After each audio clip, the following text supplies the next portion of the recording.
Outside In, The Life and Work of Maya Lin, by Nina Hess. Introduction. Before Maya Lin had even graduated from college, the world knew her name. At 21 years old, she won a contest to design one of America's most important landmarks.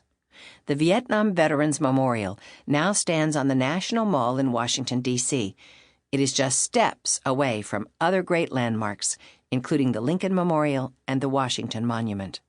But in 1981, it was just an idea in the head of a senior from Yale University named Maya Lin. Maya heard about the contest from one of her teachers. He told her about a group of soldiers who wanted to build a structure to honor those who died in the Vietnam War. They needed someone to design it, so they decided to hold a contest. The contest was open to any American. The prize was $20,000. Famous architects submitted ideas. Artists and designers sent in their plans.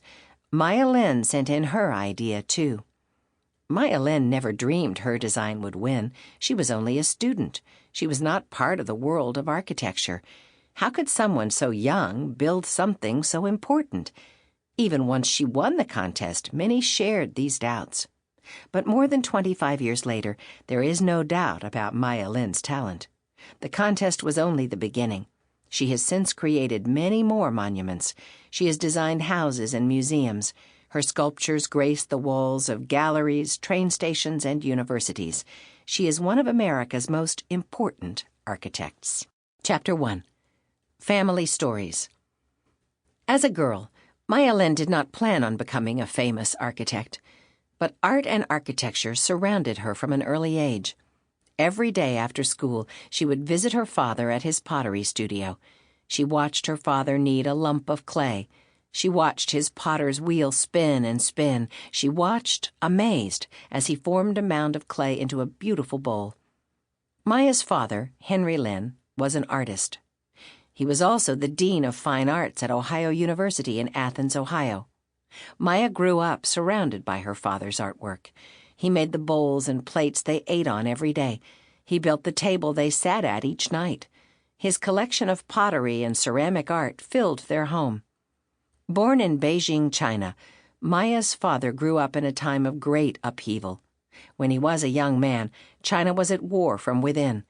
Two political parties, the Nationalists and the Communists, wanted to rule the country. The Lin family belonged to the Nationalist Party. The two sides fought for many years, but finally the Communists won. The Communists did not like people who believed in the Nationalist Party.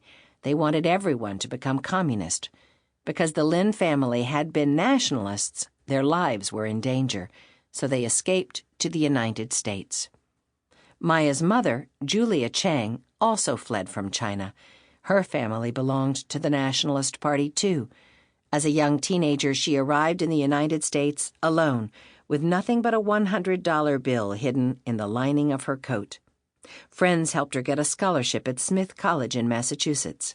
There she studied literature and poetry. After graduating, she met Henry Lin, and they were married. Julia and Henry settled in Athens, Ohio.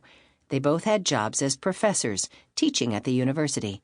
Henry was a professor of art. Julia was a professor of literature. She also wrote poetry and published books about poetry. They had a son whom they named Tan. 3 years later, in 1959, Maya Ying Lin was born. For Maya, Athens was the perfect place to grow up. It was a small college town, surrounded by rolling hills and hundreds of trees that turned bright orange and yellow in the fall.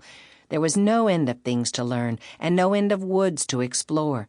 People kept their doors unlocked. They did not lock their cars. Everyone felt safe in Athens. The Lins lived in a home set back into the forest. Maya loved the natural world that circled her house. She loved setting out into the trees for long hikes on her own.